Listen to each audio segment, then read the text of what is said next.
guys and welcome to the channel. Today I'm going to show you how you can create and set up reminder in your Android device.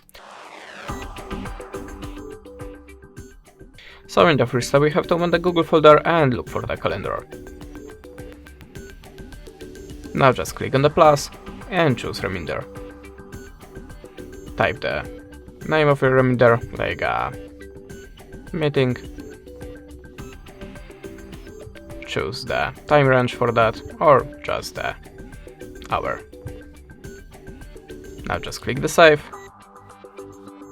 and by this way you created the meeting. Of course, you can edit this by clicking the icon of this meeting, click on the pen icon, and you can adjust the settings again. And that's it. Thanks for watching, leave us a subscribe, a comment, and goodbye.